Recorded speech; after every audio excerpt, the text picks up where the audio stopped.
જય ધન્વંતરી મિત્રો, આજે ખૂબ જ અગત્યના વિષય ઉપર આપણે ચર્ચા કરીશું. ઘણીવાર આપણે પેટ ચોરીને દર્દ વહોરીએ છીએ. ઘણી એવી નાની નાની ભૂલો કરીએ છીએ કે જેથી કરીને આપણે મુશ્કેલીમાં મુકાઈ જઈએ. તો આવું ના બને અને આપના સુધી આ આયુર્વેદનું મહત્ત્વનું જ્ઞાન પહોંચે એ ઉદ્દેશથી આજનો વિડીયો બનાવી રહ્યો છું. મિત્રો, મારી ચેનલ પર તમને સ્વાસ્થ્ય અંગે અને સ્વાસ્થ્યની રક્ષા અંગે ખૂબ જ સરસ માહિતી પૂરી પાડવાના પ્રયત્ન કરી રહ્યો છું. જો આપે મારા ચેનલને સબસ્ક્રાઈબ ન કરી હોય તો કરી દેવા વિનંતી છે. જે વ્યક્તિઓ સૈદ્ધાંતિક વાતોને સમજે છે, જે વ્યક્તિઓ મૌલિક રીતે ભારતીય ચિકિત્સા પદ્ધતિ અને સનાતન વાતોને સમજવા પ્રયત્ન કરે છે, એવા આજના જાગૃત સમાજ માટે આ બધી વાતો ખૂબ જ અગત્યની છે. નાની નાની વાતોથી, નાની નાની ભૂલોથી થયેલી વસ્તુઓનું આપણે જો ચીવટ લઈશું, કાળજી લઈશું તો બહુ મોટી મુશ્કેલીઓમાં નહીં મુકાઈએ. એવા બુદ્ધિમાન વ્યક્તિઓ આ વાતને સમજે છે. એમણે તુરત જ આ વાતોને સાંભળવા, સમજવા માટે આ ચેનલને સબસ્ક્રાઈબ કરવી ખૂબ જ જરૂરી છે. તો મિત્રો, શરૂ કરીએ ખૂબ જ મહત્ત્વની આજની વાત. જીવન જીવતા જીવતા આપણે ભૌતિક સુખો અને બીજાઓની મહત્તાઓને એટલું બધું માન આપીએ છીએ કે પોતાની જાતને ભૂલી જઈએ છીએ, પોતાના સ્વાસ્થ્યને ભૂલી જઈએ છીએ. અને ઘણી વખતે આવતા જતા માર્ગમાં અથવા તો એવા કામને ઇમ્પોર્ટન્સ આપીને આપણે આપણા સ્વાસ્થ્યને જોખમમાં મૂકીએ છીએ.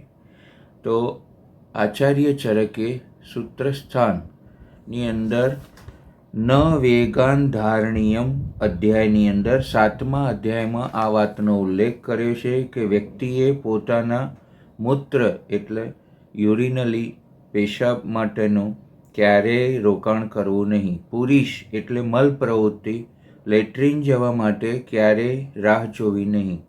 રેતસ એટલે શુક્ર તો વીર્યનું ક્યારેય સ્તંભન કરવું નહીં.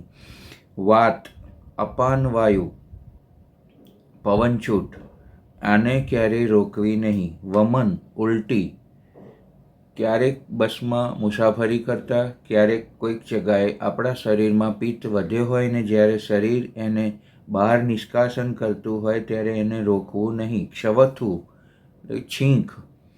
છીંક આવતી હોય તો શરમના કારણે રોકવી નહીં. ઉદ્ગાર ઓડકાર લોકોને જૂના લાગીશું, જૂની પ્રણાલીના લાગીશું એને ઓડકાર ખાવાનું રોકવું નહીં. ઝુંભા બગાસું કોઈ મિટિંગમાં બેઠા હોય ને બગાસા આવશે તો બોડી લેંગ્વેજથી સામેલો વ્યક્તિ શું વિચારશે એવું વિચારીને બગાસું રોકવું નહીં.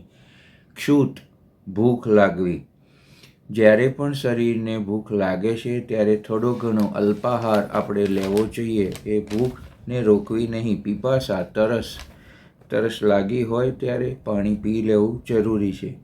બાષ્પ એટલે આંસુ જ્યારે તમને કોઈ પણ જાતની ગ્લાનિનો અનુભવ થાય ત્યારે મન મૂકીને જેની પાસે આત્મીયતા હોય એની પાસે રડી લેવું.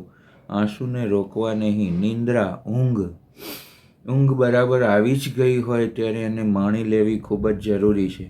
અને પરિશ્રમથી ઉત્પન્ન થયેલો શ્વાસ એટલે હંફ. વધારે પડતું કામ કર્યું હોય, આપણી ક્ષમતાઓ કરતાં વધારાનું કામ કર્યું હોય તો હાંફ ચડે છે ત્યારે તમારે થોડોક વિરામ લેવો જોઈએ. એવું કહેવાય છે આપણી ગુજરાતી વાતોમાં કે હા ખાઈને 100 ઘઉં જવાય. તો 100 ઘઉં ચાલવું હોય તો થઈ શકે છે, પરંતુ દરેક પગલે પગલે જ્યારે હાંફ ચડે ત્યારે વિરામ લેવો જોઈએ. આ વાતોને આપણે વિશ્લેષણથી આવતા વિડીયોમાં લઈશું.